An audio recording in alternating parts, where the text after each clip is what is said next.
नमस्कार मित्रांनो, मी अमरीश तुमचं आपल्या हक्काच्या मराठी प्रतिशोध एमएस यूट्यूब चॅनलवरती स्वागत करतो। तर मित्रांनो, आज दिवस 6वा आणि 6वी माळ, या 6व्या माळ्याच्या निमित्त आपण ज्या दुर्गेचं दर्शन करण्यासाठी आलेलो आहोत ते म्हणजे ओवळी या ठिकाणचं आई सुकाई देवी मंदिर। या मंदिरात आई सुकाईचं दर्शन करण्यासाठी आपण आलेलो आहोत।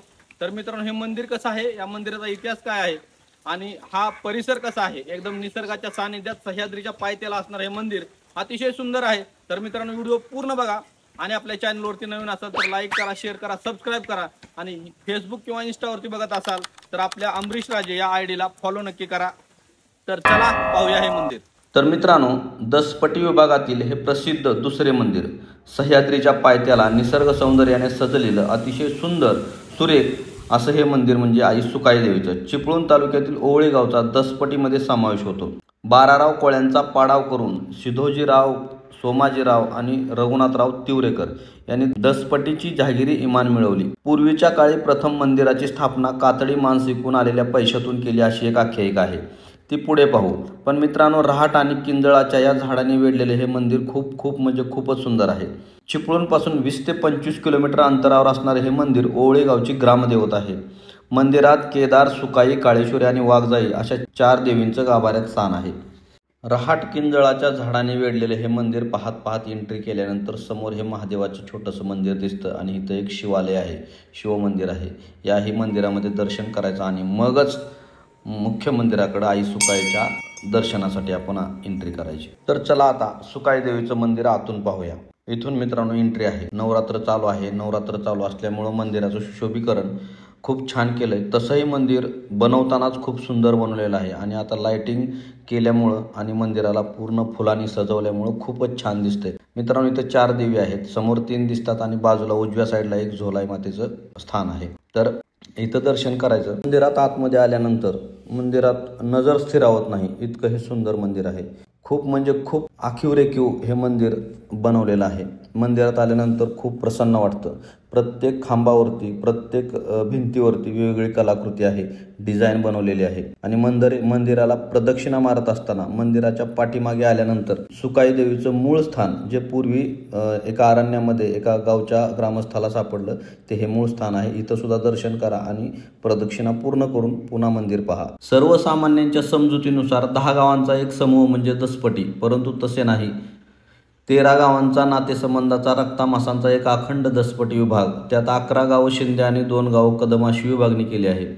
700 ते 750 वर्षाची परंपरा असलेला हा विभाग आजही अत्यंत गुण्यागोविंदाने सुखा समाधानाने आपली नाती गोती सांभाळत आनंदाने नांदत आहे। दसपटी म्हणजे प्रत्येक बाबतीत दसपट प्रभावी, शक्तिशाली असं सांगितलं जातं। रत्नागिरी जिल्ह्यातील चिपळूण तालुक्यात दसपटी विभाग हा एक नावाजलेला, प्रगत झालेला, परंतु आपली जुनी वीण न विसरलेला भाग आहे। चिपळूण कराड रोडवरून गाणे खडपोली मार्गे ओवळीकडे जाता येते। मुळातच ओवळी येथील श्री सुकाई देवी मंदिर निसर्ग सौंदर्याने नटलेले आहे।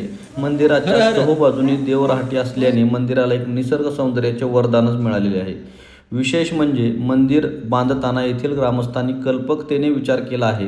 नुसते सिमेंटचे मंदिर उभारण्यापेक्षा हे मंदिर उभारताना दाक्षिणात्य वास्तुकलेचा वापर करून आकर्षक असा घुमट तयार करण्यात आला आहे। याबरोबरच कोकणातील उतरत्या छपराचा वापर करून या मंदिराला दाक्षिणात्य आणि कोकणी वास्तुकलेचा बाज देण्यात आला आहे। त्यामुळे हे मंदिर वास्तुकलेचा एक उत्कृष्ट नमुना ठरले आहे। ओवळी येथील ग्रामदेवता श्री देवी सुकाई आईचा महिमा आगाध आहे। भक्तांच्या हाकेला धावणारी, भक्तांचा नवस पूर्ण करणारी आणि एक जागरूक देवस्थान म्हणून या देवीचा महिमा आगाध आहे। शिवाय हे देवस्थान स्वयंभू आहे, त्यामुळे येथे येऊन देवीची प्रार्थना करणाऱ्या भक्ताला ही देवी पावते अशी भक्तांची श्रद्धा आहे। कबड्डी सारख्या खेळातून आपल्या कार्यकर्तृत्वाचा ठसा उमटवणारे आणि ग्रामीण जीवनाचा बाज आंतरराष्ट्रीय लेवलला चमकवणारे अर्जुन पुरस्कार विजेते अशोक शिंदे सर यांच्यासोबत आपण संपर्क साधूया। त्यांच्याकडून आपण मंदिराची माहिती घेऊया।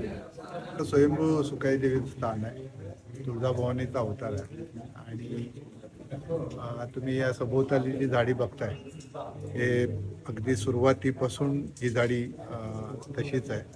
उन्हाळा असो पावसाळा असो ही झाडी, जी पानं आहेत ही अशीच तुम्हाला हिरवीगार दिसतील।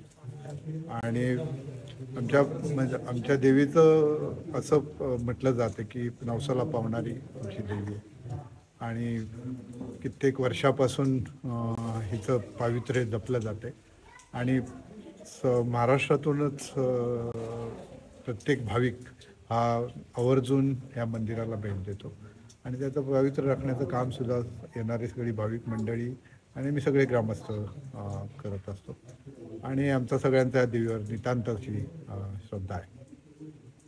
कधी स्थापना झाली वगैरे? याची स्थापना माझ्या मते जवळजवळ नाहीतरी आता 300-400 वर्ष झाली असतील या मंदिराला आमच्या. त्यावेळेला जेव्हा मंदिर आमचं जेव्हा बांधलं त्यावेळेला ग्रामस्थ लोकांनी त्यावेळेला हे सांबर विंबर असे शिकार करून ते विकून त्यावेळेला ते मंदिर बांधलं होतं त्या काळात. त्यानंतर ते आम्ही आमच्या आत्ताच्या पिढीने ते मंदिर पाडून आता ही वास्तू. आता कधी झालं हे 2011ला आम्ही हे मंदिर लोकवर्गणीतून गावातल्या लोकवर्गणीतून आम्ही हे मंदिर बांधतो. थँक्यू. तर मित्रांनो, तुम्हाला मंदिर कसं वाटलं, माझा व्हिडिओ कसा वाटला नक्की सांगा. तर या भागात एवढंच, इथंच थांबूया, भेटूया पुढील भागात. धन्यवाद. जय जिजाऊ.